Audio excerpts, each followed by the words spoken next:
The Trump Assassination, when keeping it real goes very wrong. Now this is super interesting because it isn't total bullshit, it's actually something real that happened. Anyway, so some dude tries to gun down Donald Trump while he's giving a speech. Now the shooter of course is no longer among us. The dude was a 20-year-old white all-American kind of dude, regular dude. He was even a smart dude, he wasn't a retard. And it just goes to show you that you may be intelligent, you may be smart, but that doesn't mean that you can keep it real. Many people try very, very hard to keep it real and it fails every single time. You need to keep your level of realism in check. Always remember that we live in a society. We live in systems. We're part of a system, part of many systems. And you can definitely go around trying to mess with the system, trying to change the system, but the system is absolutely huge, and just trying to change one tiny cog, it doesn't matter which cog that is, but one tiny cog, even if it's a president cog, won't actually make all that much of a difference. Now, this doesn't mean that you shouldn't go around trying to change the system, fix the system, make the system better. Nothing wrong with that. It's a great thing to do. However, thinking that you're going to make a meaningful impact by gunning down a prominent figure, it doesn't matter who that figure is, it's just not really a good idea. Remember, Donald Trump, he doesn't really do anything at all. He's just the spokesperson. He's the mascot. He's the talking point. He's the figurehead. There are people worse out there who do way, way more damage than Donald Trump. Donald Trump just likes to talk. So again, it's a bad pick. It's just low-hanging fruit. Now, why exactly did the guy do it? I mean, no one really knows. What I believe, my feelings here, is that, yeah, it was a regular dude who went through the system. Dude was 20, probably figured out about all the diversity shit, how a lot of things out there are just total bullshit. And yeah, you have limited real opportunity if you are a normal white guy, which this guy definitely was. They just thought, hey, why not just do the Lee Harvey Oswald thing? What's the worst that could happen?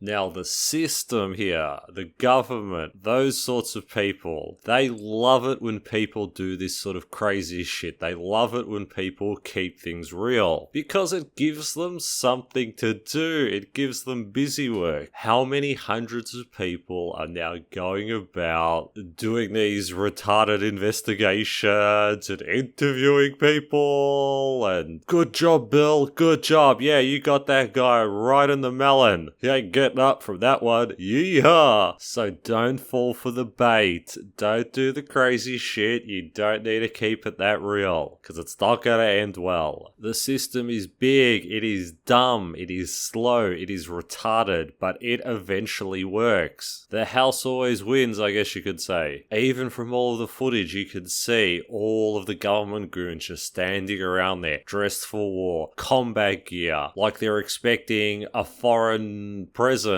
Like a small army is just going to come out of nowhere and just try to take down Donald Trump in country America. And they all have automatic weapons and body armor and all this sort of technology, and like they're in a war zone and it's just small town USA. And the biggest threat was literally just some random pissed off dude. But the system, it's got all this power, it's got all this technology, it's got all these toys, and there are just so many idiots, so many government retards that are just itching and sitting around that can't wait to use their fancy new gadget that your tax dollars paid for. There are other ways to fight the power, work the system, change things for the better. Picking up a rifle and trying to gun people down is generally not the best approach.